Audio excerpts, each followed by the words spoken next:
The summer of 1982 was sweltering in King County, Washington. On a stifling July day, a fisherman's casual cast into the Green River yielded a gruesome discovery: the body of 16-year-old Wendy Lee Caulfield, her young life brutally cut short. The water's edge, once a serene spot for recreation, had become a chilling crime scene.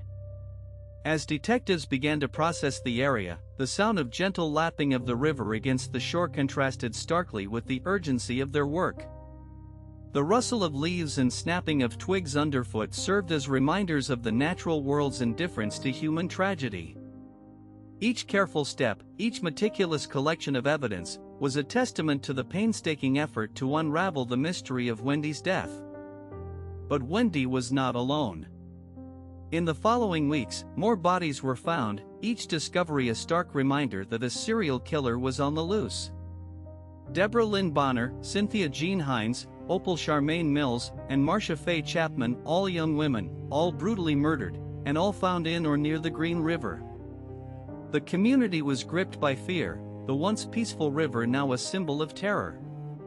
The King County Sheriff's Office sprang into action, establishing the Green River Task Force on August 16, 1982. Detectives Robert D. Keppel and Dave Reichert were among those tasked with tracking down the killer.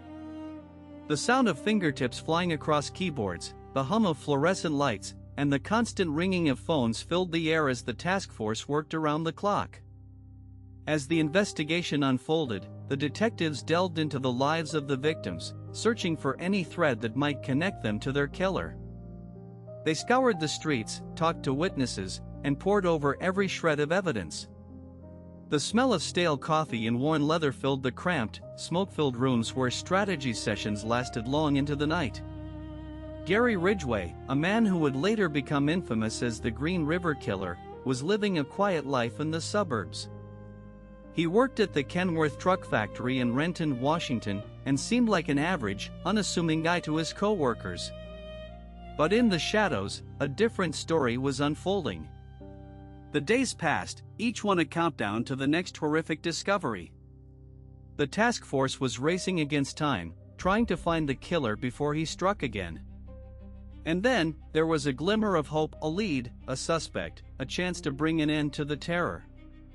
But it would be years before the truth about Gary Ridgway and his heinous crimes would come to light. For now, the community held its breath, waiting for the other shoe to drop. The Green River, once a symbol of beauty and tranquility, had become a haunting reminder of the evil that lurked in the shadows. And as the sun set over King County, a sense of unease settled over the residents, a feeling that would linger for decades to come. The phone on Detective Keppel's desk rang, shrill in the silence, as he stared out at the Green River, his eyes fixed on the water's dark, unfathomable depths. The summer of 1982 was unfolding like any other in King County, Washington. The sun beat down on the Green River, casting a golden glow over the tranquil water. But beneath the surface, a sense of unease was brewing. For 16-year-old Wendy Lee Caulfield, the days were filled with a routine that would ultimately lead to her tragic fate. She lived with her family in a small house on the outskirts of Seattle, and her daily routine consisted of attending school and spending time with friends. However, on July 8, 1982, Wendy's life took a devastating turn. She was last seen walking along Pacific Highway South, a stretch of road notorious for its seedy underbelly. The highway was lined with rundown motels, dingy bars, and streetlights that cast long shadows, making it a haven for those who operated in the shadows. It was here that Wendy's path would cross with a monster, a man who would later become known as the Green River Killer. Gary Ridgway, a quiet, unassuming man, worked at the Kenworth Truck Factory in Renton, Washington. To his co-workers, he seemed like an average guy, but beneath the facade, a sinister secret lurked. As the days passed, the task force was forming, unaware that they were about to embark on a decades-long hunt for a killer who would claim the lives of dozens of women. Wendy's family reported her missing on July 11, 1982, and the search for her began. The police scoured the area, talking to locals and searching for any sign of the missing girl. But it wasn't until July 15, 1982, that the unthinkable happened. Wendy's body was found in the Green River, her young life cut short in a brutal and senseless murder. The discovery of her body sent shockwaves through the community, and the police were left with a daunting task: finding the person responsible for her murder. As the investigation into Wendy's death began, the police were met with a wall of silence. The streets were empty, the only sound being the hum of the streetlights and the distant rumble of cars driving by. The police knew that they had to act fast, to find the killer before he struck again. But as they delved deeper into the case, they realized that they were dealing with a cunning and ruthless individual, someone who would stop at nothing to claim his next victim. The days turned into weeks, and the weeks turned into months. The police were no closer to catching the killer, and the community was on edge. The Green River, once a symbol of beauty and tranquility, had become a haunting reminder of the evil that lurked in the shadows. And as the sun set over King County, a sense of unease settled over the residents, a feeling that would linger for decades to come. The phone on Detective Keppel's desk rang, shrill in the silence, as he stared out at the Green River, his eyes fixed on the water's dark, unfathomable depths. And then, a voice on the other end of the line spoke the words that would change everything: "We've found another body." The summer of 1982 had been sweltering in King County, Washington. The sun beat down on the pavement, baking the streets and homes in a dry, oppressive heat. But on July 15, 1982, the warmth was a welcome respite for 16-year-old Wendy Lee Caulfield, who had been struggling to find her place in the world. She had run away from home, seeking freedom and adventure on the streets. Her last known sighting was near the intersection of Pacific Highway South and South 144th Street, a bustling area lined with strip malls, gas stations, and fast food restaurants. The neon lights of the highway reflected off the wet pavement, casting a gaudy glow over the scene. As the days passed, Wendy's family grew concerned. They had heard from her sporadically, but her calls had become less frequent. Her mother, eager to reconnect with her daughter, had been trying to reach her, but Wendy's phone calls had stopped. The silence was deafening. On July 22, 1982, Wendy's mother reported her missing to the King County Sheriff's Office. The officer who took the report was sympathetic, but his expression was laced with a hint of skepticism. Runaway cases were common, and many teenagers eventually returned home on their own. However, as the officer looked at the photo of Wendy, he couldn't shake off the feeling that something was off. The investigation into Wendy's disappearance began with a series of routine interviews. Her friends and acquaintances were questioned, but no one seemed to have any information about her whereabouts. The police checked local hospitals, shelters, and youth organizations, but there was no sign of Wendy. As the days turned into weeks, the authorities started to suspect that something more sinister might have occurred. The sound of sirens echoed in the distance, a reminder that the streets were not always safe. On August 2, 1982, a fisherman spotted a body floating in the Green River, near the town of Kent. The police were called, and as they arrived at the scene, they noticed that the body was that of a young woman. She was later identified as Deborah Lynn Bonner, another teenager who had been reported missing. The discovery of Deborah's body sent a chill through the community. Two missing girls, both found dead in the same river, raised questions about a possible connection between the cases. The water lapped against the shore, a somber melody that seemed to whisper secrets to the investigators. As the police continued their investigation, they found 3 more bodies in the Green River, all young women. The victims were Cynthia Jean Hines, Opal Charmaine Mills, and Marcia Faye Chapman. The discovery of these bodies confirmed the worst fears of the authorities: a serial killer was on the loose. The sound of leaves crunching beneath the feet of the investigators filled the air as they combed the riverbanks, searching for any sign of evidence. The Green River Task Force was established on August 16, 1982, to investigate the escalating murders. Detectives from the King County Sheriff's Office were assigned to the case, and they began to scour the area for clues. They interviewed witnesses, analyzed evidence, and followed leads, but the killer seemed to have vanished into thin air. The only sound was the rustling of papers and the hum of the fluorescent lights in the task force's headquarters. As the sun set over the Green River, the police knew they had to act fast. The killer was still out there, and it was only a matter of time before he struck again. The shadows cast by the trees seemed to grow longer, as if they were reaching out to snuff out the lives of the innocent. And then, the phone on Detective Keppel's desk rang, shrill in the silence. "We've found another body," the voice on the other end said, the words hanging in the air like a death sentence. The sun cast its pale light over the Green River, illuminating the tranquil landscape. But beneath the surface, a sense of unease settled over the investigators. They knew a serial killer was on the loose, and the discovery of more bodies only heightened their sense of urgency. Detective Robert Keppel, a seasoned veteran of the King County Sheriff's Office, stood at the river's edge, his eyes scanning the horizon. The sound of leaves crunching beneath his feet filled the air as he walked along the riverbank, searching for any sign of evidence. As he walked, the trees seemed to loom over him, their branches creaking in the gentle breeze. The rustling of leaves and snapping of twigs underfoot were the only sounds that broke the silence. Keppel's mind was focused on the task at hand, but he couldn't shake the feeling that they were missing something. The killer seemed to have vanished into thin air, leaving behind only the faintest whispers of his presence. Back at the task force headquarters, the detectives pored over the evidence, searching for any connection between the victims. They spent hours interviewing witnesses, analyzing DNA samples, and following leads, but every door they opened led to a dead end. The only consistent thread was the presence of the Green River, which seemed to be the killer's dumping ground of choice. The sound of papers shuffling and keyboards clacking filled the air as the detectives worked tirelessly to uncover the truth. As the days turned into weeks, the investigation began to yield some strange witness testimonies.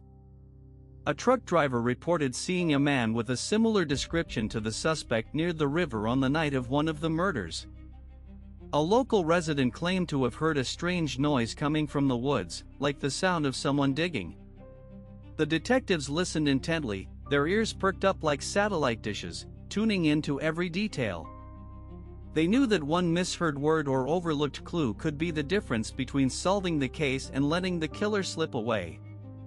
One of the detectives, Dave Reichert, couldn't shake the feeling that they were overlooking something obvious. He spent hours poring over the case files, searching for any inconsistency or anomaly that might lead them to the killer. The fluorescent lights hummed above, casting an artificial glow over the cramped, cluttered room.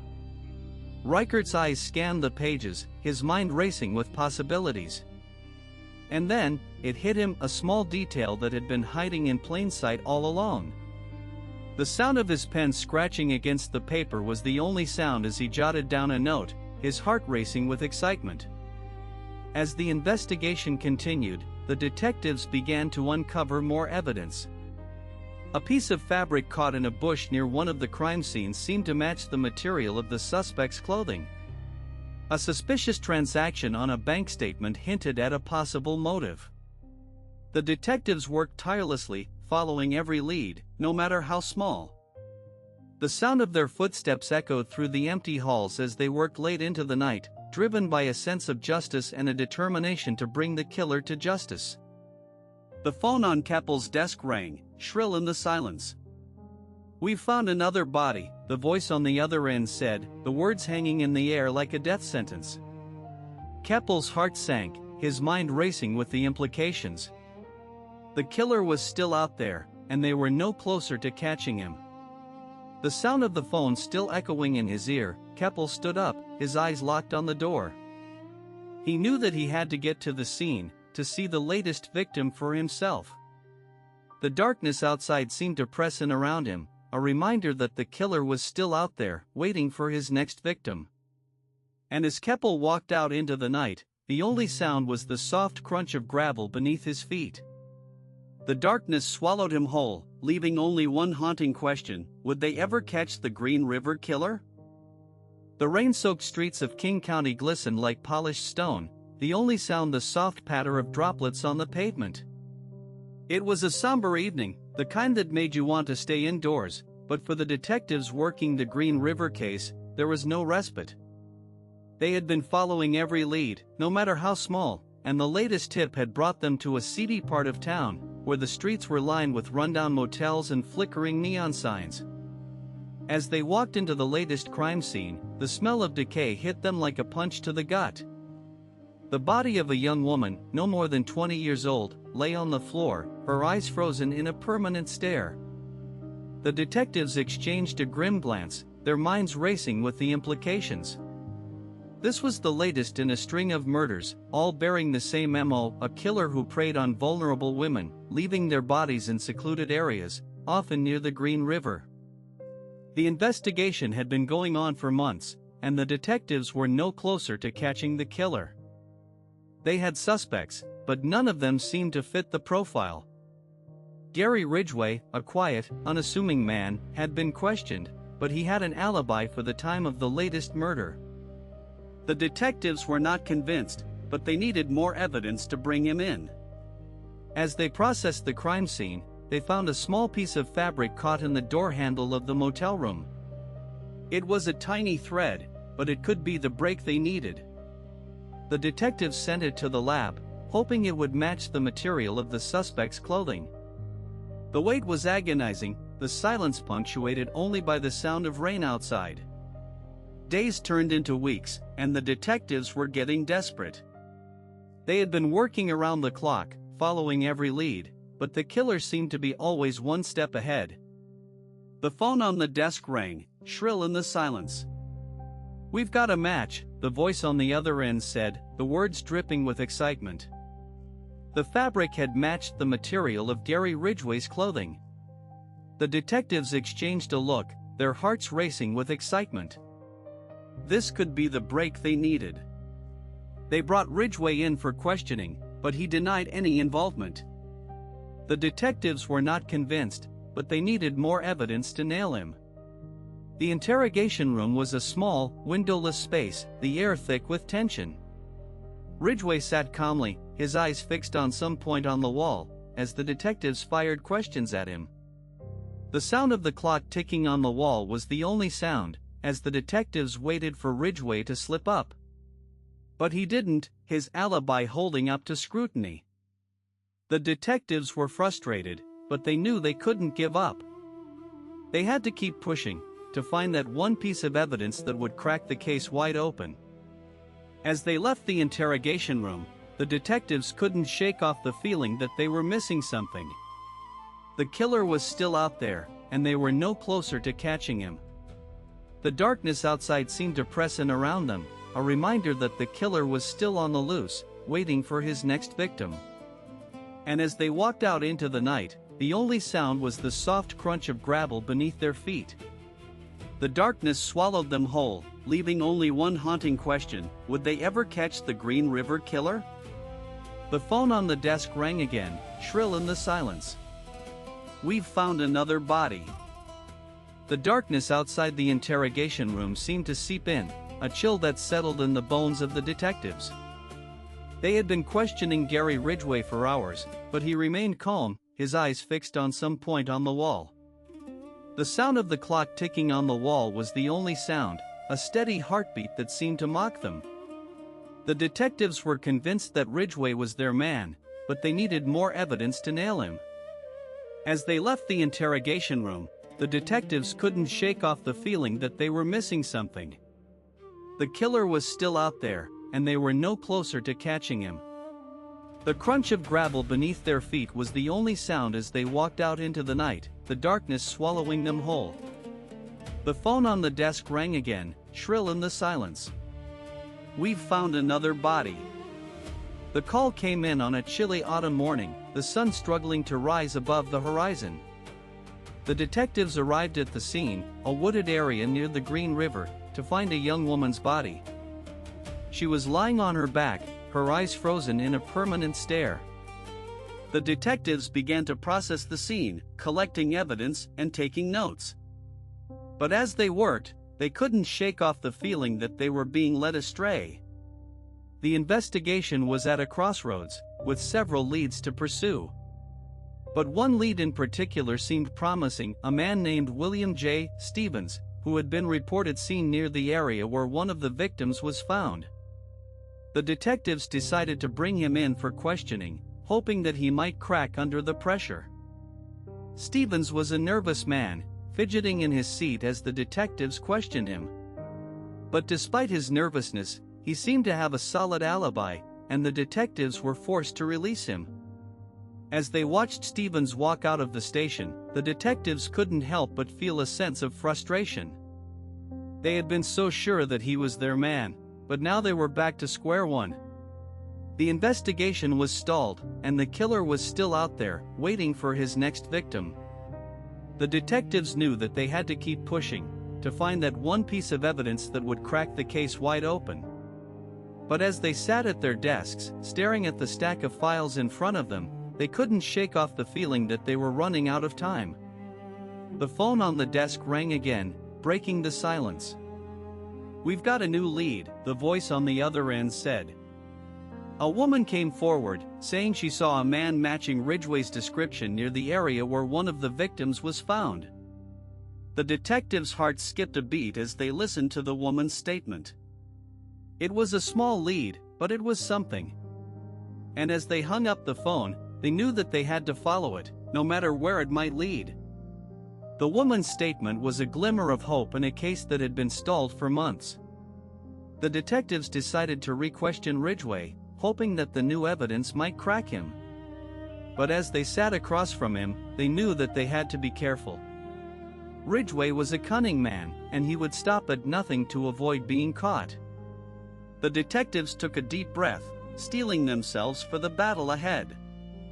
They knew that it wouldn't be easy, but they were determined to bring the Green River Killer to justice. The interrogation room was a small, windowless space, the air thick with tension. Ridgway sat calmly, his eyes fixed on some point on the wall, as the detectives fired questions at him. The sound of the clock ticking on the wall was the only sound, a steady heartbeat that seemed to mock them. The detectives waited for Ridgway to slip up, to say something that would incriminate him. But he didn't, his alibi holding up to scrutiny. The detectives were frustrated, but they knew they couldn't give up. They had to keep pushing, to find that one piece of evidence that would crack the case wide open. And then, just as they were about to give up, Ridgway said something that made their hearts skip a beat. "I think I might have seen something," he said, his voice low and gravelly. The detectives leaned forward, their eyes locked on his. "What did you see?" one of them asked, his voice barely above a whisper. Ridgway's eyes seemed to glaze over, his gaze drifting off into the distance. "I saw a body," he said, his voice barely above a whisper. The detectives exchanged a look, their hearts racing with excitement. They knew that they were getting close, that the truth was finally within their grasp. But as they leaned forward, eager to hear more, Ridgway's expression changed. A sly smile spread across his face, and he said, "But I didn't do it." The detectives' hearts sank, their hopes dashed once again. But they knew they couldn't give up. They had to keep pushing, to find the truth. And as they left the interrogation room, they couldn't shake off the feeling that they were running out of time. The killer was still out there, waiting for his next victim. And then, the phone on the desk rang again. The darkness that drove Gary Ridgway to commit such heinous crimes was a complex web of psychological factors. As investigators delved deeper into his mind, they discovered a man consumed by a twisted desire for control and power. His childhood, marked by a dominant mother and a submissive father, had instilled in him a deep-seated need to assert his dominance over women. The sound of his mother's voice, stern and unyielding, still echoed in his mind, fueling his anger and resentment. Ridgway's modus operandi was calculated and meticulous, designed to leave behind as few clues as possible. He would target vulnerable women, often sex workers or runaways, and lure them into his truck with promises of money or shelter. The creak of the truck's door, the rustle of the seats, and the smell of gasoline and sweat all became part of his twisted ritual. Once he had them in his grasp, he would strangle them, often using a ligature or his bare hands. The feel of their fragile necks beneath his fingers, the sound of their desperate gasps for air, and the sight of their lifeless bodies all became intoxicating to him. As the investigation continued, detectives began to piece together the sequence of events surrounding each murder. They discovered that Ridgway would often return to the bodies, sometimes engaging in necrophilia or simply sitting with the corpses, reveling in his twisted sense of power. The silence of the night, the stillness of the bodies, and the darkness of the surroundings all combined to create a sense of eerie calm, a sense of control that Ridgway craved. The psychological profile of Ridgway revealed a man with a narcissistic personality disorder, driven by a need for admiration and a sense of entitlement. He was a chameleon, able to blend into his surroundings and adopt different personas to suit his needs. His voice, low and gravelly, could be menacing or charming, depending on the situation. His eyes, cold and calculating, seemed to bore into those he met, as if sizing them up for potential exploitation. As detectives interviewed Ridgway, they began to notice a pattern of behavior that was both fascinating and terrifying. He would often provide minute details about the murders, almost as if he were proud of his accomplishments.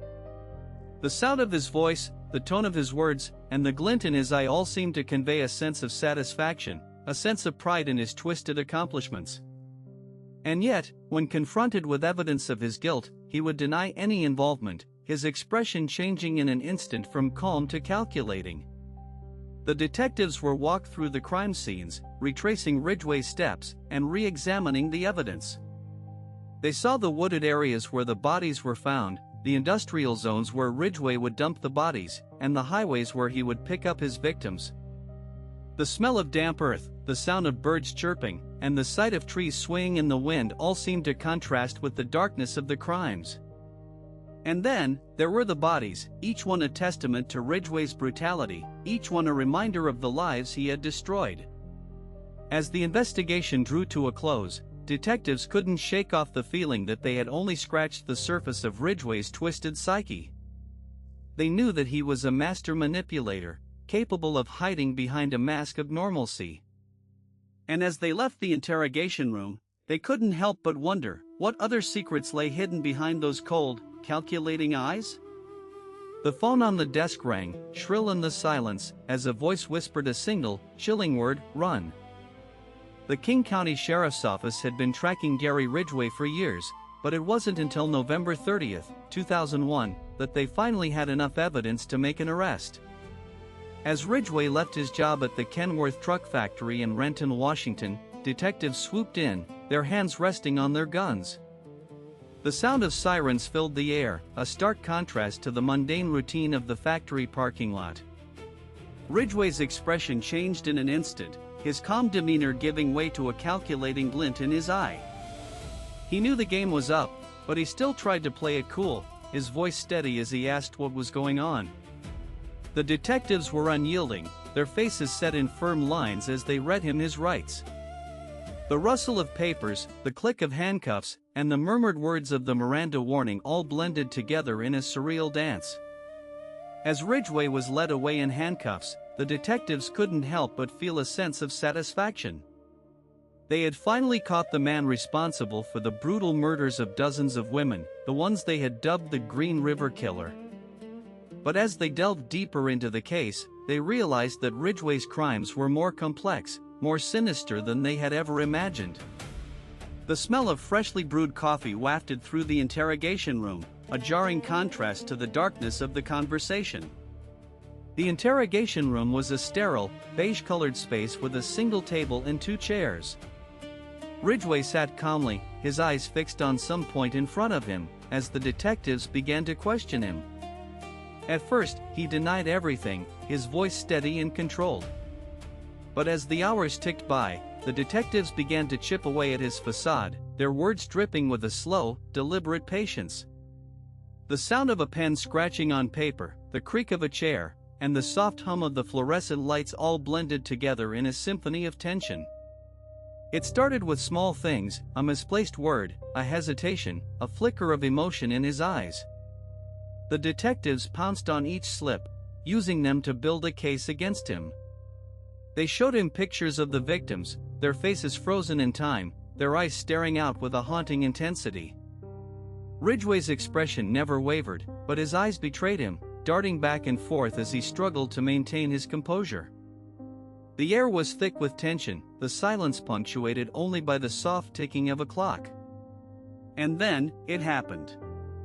A detective asked him about a specific victim, a young woman named Opal Mills. Ridgway's eyes locked onto the picture, and for a moment, he was back in the past, reliving the moment he had killed her. The sound of his breathing was the only sound in the room, a slow, measured cadence that seemed to match the beating of the detectives' hearts. His voice cracked, just for a moment, but it was enough. The detectives knew they had him, and they pressed their advantage, pushing him to confess. The words tumbled out of him, a torrent of horror and depravity. He told them about the other victims, the ones they had never found, the ones he had buried in secret graves. He told them about the thrill of the hunt, the rush of power he felt as he killed. The detectives listened, their faces set in stone, as Ridgway's words painted a picture of unimaginable evil. The only sound was the soft rustle of papers, the muted hum of the lights, and the steady beat of Ridgway's confession. As the interrogation drew to a close, the detectives couldn't shake off the feeling that they had only scratched the surface of Ridgway's twisted psyche. They knew that he was a master manipulator, capable of hiding behind a mask of normalcy. And as they left the interrogation room, they couldn't help but wonder what other secrets lay hidden behind those cold, calculating eyes? The door creaked shut behind them, a soft click that seemed to echo through the silence. And then, the phone on the desk rang, shrill in the silence, as a voice whispered a single, chilling word, "Run." The Green River Task Force had been working tirelessly for years, following every lead, every tip, every hint of a clue. And then, on November 30th, 2001, it happened. Gary Ridgway, a man who had been on their radar since 1983, was finally arrested as he left his job at the Kenworth truck factory in Renton, Washington. The DNA evidence had finally caught up with him, linking him to several of the victims. As the detectives closed in, Ridgway's demeanor changed. He went from being a calm, collected individual to a nervous, fidgety one. His eyes darted back and forth, his hands shaking slightly as he was handcuffed and read his rights. The sound of the cuffs clicking into place was like a sigh of relief for the detectives, a sense of validation for all their hard work. The interrogation room was a stark, sterile space, the only sound the soft hum of the fluorescent lights overhead. Ridgway sat in a chair, his hands cuffed to the table, as the detectives began to question him. At first, he denied any involvement in the murders, but as the evidence mounted, he began to crack. The words spilled out of him, a torrent of confession, as he told of the countless women he had killed, the lives he had destroyed. The detectives listened, their faces set in stone, as Ridgway's words painted a picture of unimaginable evil. They heard of the thrill of the hunt, the rush of power he felt as he killed. The room seemed to grow colder, the air thickening with the weight of Ridgway's confession. A small clock on the wall ticked away, the only sound apart from Ridgway's voice, a steady heartbeat in the silence. As the interrogation drew to a close, the detectives couldn't shake off the feeling that they had only scratched the surface of Ridgway's twisted psyche. They knew that he was a master manipulator, capable of hiding behind a mask of normalcy. And as they left the interrogation room, they couldn't help but wonder what other secrets lay hidden behind those cold, calculating eyes? The door creaked shut behind them, a soft click that seemed to echo through the silence. The detectives walked out into the bright sunlight, the warmth a stark contrast to the chill of the interrogation room. They knew that they had solved the case, but they also knew that the true horror of Ridgway's crimes would haunt them for the rest of their lives. The sound of papers shuffling, the muted murmur of voices, filled the air as the detectives began to process the enormity of what they had uncovered. The Green River Killer, a man who had terrorized the streets of Washington for decades, was finally behind bars. But as they delved deeper into the case, they realized that the true extent of Ridgway's crimes was still unknown.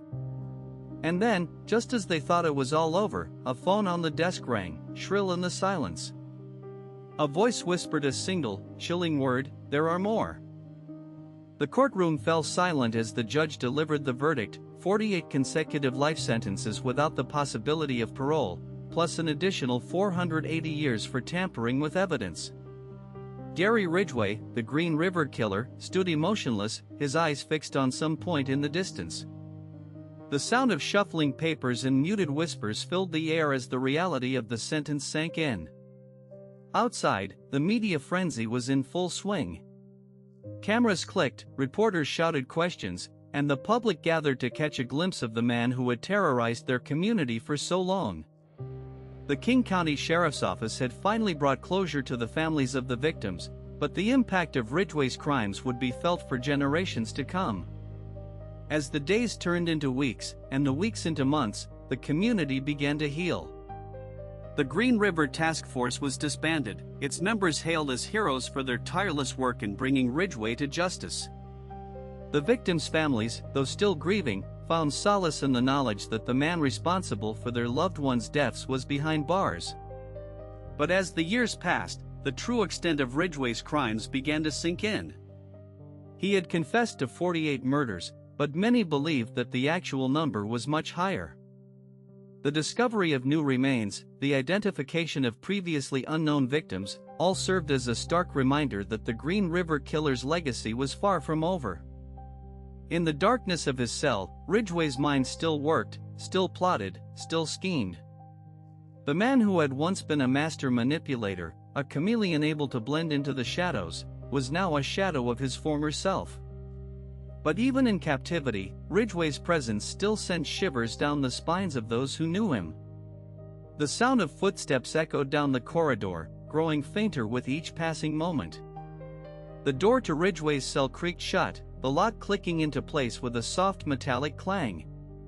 The silence that followed was oppressive, punctuated only by the sound of Ridgway's steady breathing. And then, just as the darkness seemed absolute, a faint whisper seemed to caress the edges of the silence. "I'm not the only one."